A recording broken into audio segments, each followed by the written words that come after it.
Are you struggling to unlock new tanks, planes and ships, or feeling left behind due to not having a premium account? Well, with the free GE Android app you can get it all for free. The developer of this app works directly with Gaijin, is 100% legal, and breaks none of the terms of service. Carry out small tasks, such as completing surveys and watching ads, and in return, you'll receive free Golden Eagles for War Thunder, speeding up your progression. When you earn 28 or more Golden Eagles, you can deposit them straight into your War Thunder account. Simple. If you download and install free GE with my link in the description below, you can enter my personal code and receive 10 Golden Eagles for free. Using this link directly helps me as a creator, but more importantly lads, it helps you. So let's help each other. Download free GE from the Google Play Store and start planning on what you're going to spend those Eagles on. Thanks again to free GE for sponsoring this video. Alright lads, welcome to another one of my review videos.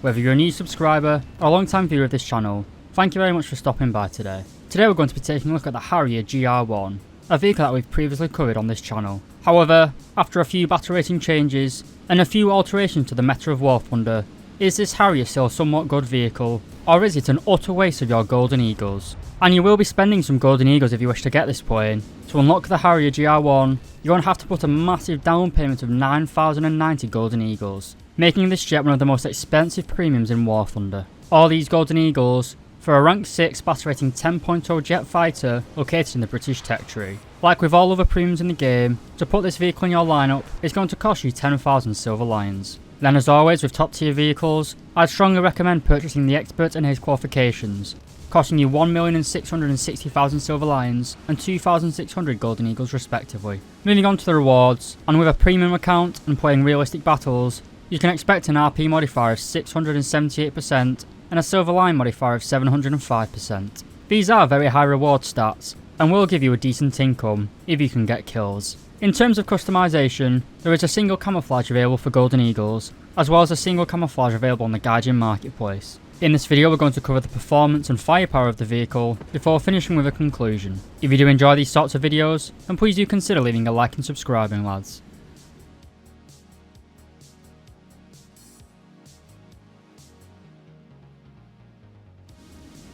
Starting as always, the engine and performance. While the Harrier GR1 is pretty famous in real life for being powered by the Rolls-Royce Pegasus, in this case the Mark 101. This engine is famous for having vector thrust nozzling, meaning the direction of the exhaust gases can be directed, effectively changing the angle of thrust. Seeing as I personally don't have a physics degree, maybe there are better descriptions out there, but for all intents and purposes, you can change the way the engine works. You can point the nozzle straight downwards, allowing the plane to take off vertically, or you can point the nozzles backwards, giving the Harrier a traditional thrust layout. This feature was probably the biggest selling point of the Harrier when it was first released in game. However, since the release of this jet, the thrust nozzling has largely been surmised as a bit of a gimmick. While it is cool to take off vertically the first few times, in actual games, fighting against other players, at best, it kind of just decreases your turning circle by a little bit. As I said, it can be used to tighten that turning circle, but as we'll see shortly, you're still quite a sluggish aircraft. The engine itself produces 8,710 kg of thrust, and when at very low altitudes, that increases to 9,240 kg of thrust. Now this is a very important point with the Harrier. It is solely designed for low altitude operations. It was never designed as an air superiority fighter, and taking this plane above 5,000 meters is pretty much a death sentence, as your thrust basically just drops off a cliff. So stay low and stay fast in this plane. Speaking of which, the Harrier can reach a top speed of 1,133 km per hour at an altitude of 0 meters. The Harrier's engine is a little bit weird. Not only does it have thrust vectoring, but the acceleration is actually lower the faster you go. This is the other way around for most jet engines, as the faster they go, the more air is being forced into the jet intake. But in War Thunder, the Harrier is a little bit different. This means you have very good slow speed acceleration, but at top speeds, you kind of just get outbeaten. This is mainly due to the Rolls-Royce Pegasus not featuring an afterburner, which at battle rating 10.0 is something pretty much every other jet does have. Which leads me into my next criticism of the performance. At 10.0, most of your enemies are going to be supersonic aircraft, whereas you are subsonic. As I said earlier, the Harrier was mainly designed as a ground attack and light attack aircraft, not as a full air superiority fighter.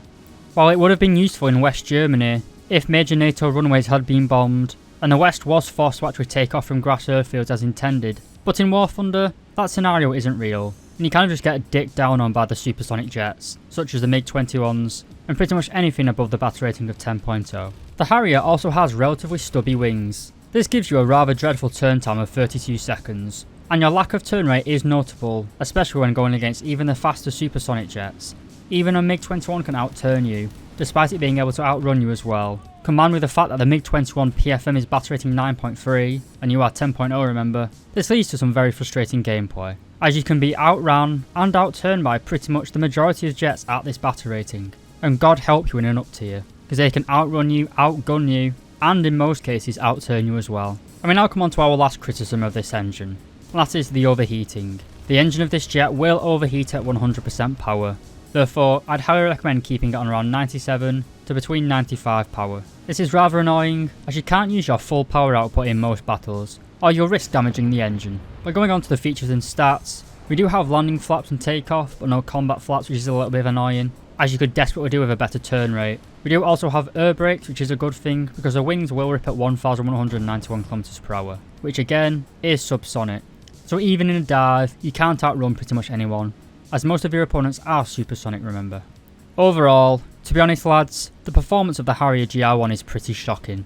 Even at battle rating 9.0 this would be pretty bad. While it does have a good climb rate and a lower speed acceleration, it kind of means nothing if you can get outturned by a Mach 2 capable superjet fighter. When this plane was first introduced into the game, sure, the GR.1 was brokenly overpowered. Now however, the GR.1 feels bloated, unfun, and kind of painful to fly actually.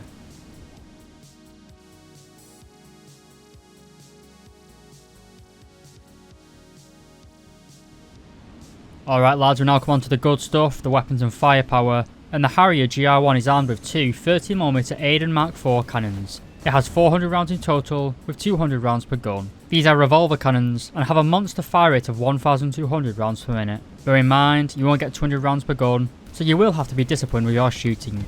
The Aiden cannons themselves though are very good. They're the same guns found on the infamous Hawker Hunter, and if you're a long time player of War Thunder, you know just how devastating the Hawker Hunter was when it was first introduced, mainly down to those cannons. And it's same for the Harrier. When you can actually get your nose onto a target and pull the trigger, then enemies do disintegrate before your eyes. But as we covered in the last section, getting your nose actually on a target is quite difficult. You have a choice of several different belts, including ground attack and high explosive for anti-aircraft. With the ground attack belts, you can penetrate 47mm of armour. This is very good, and can get through the top of the roofs of most NATO battle tanks. However, Chinese and Soviet tanks usually have thicker roofs, but you can usually still get through the engine decks. Something else I also said in the previous section was that the Harrier was mainly a ground attacker, and that is reflected in your payloads. First up, bombs.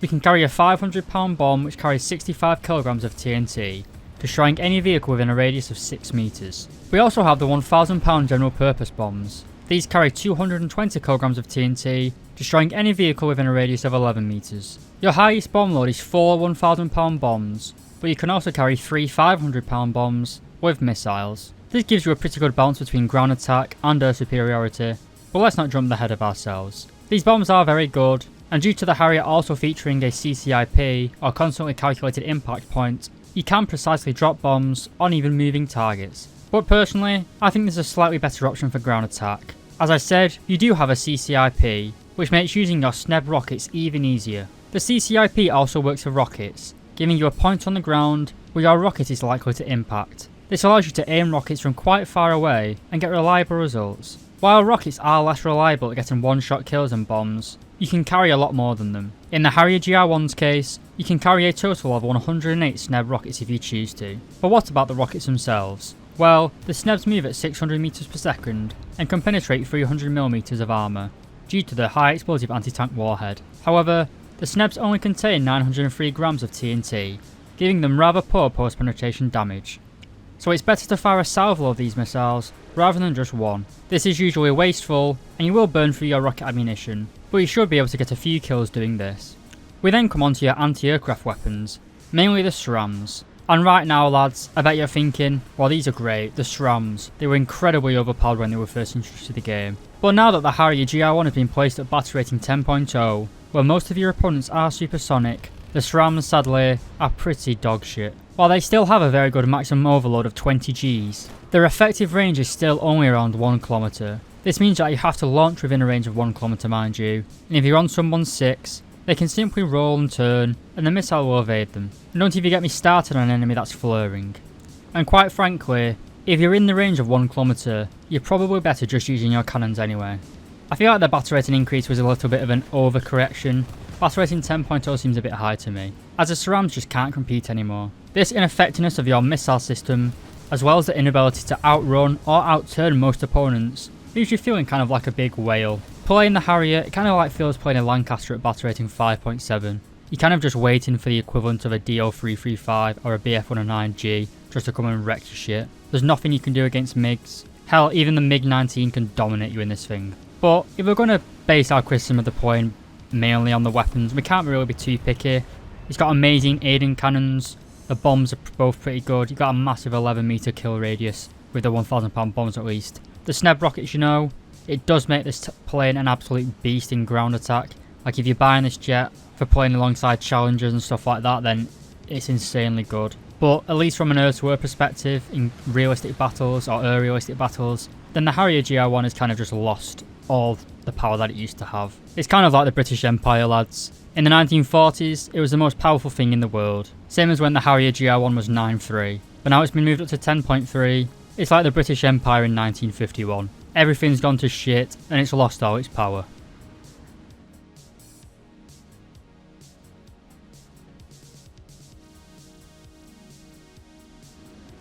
Alright lads, before we get into the conclusion, let me know down below in the comments what you guys think of this jet, and what plane, ship or tank you'd like to see next reviewed.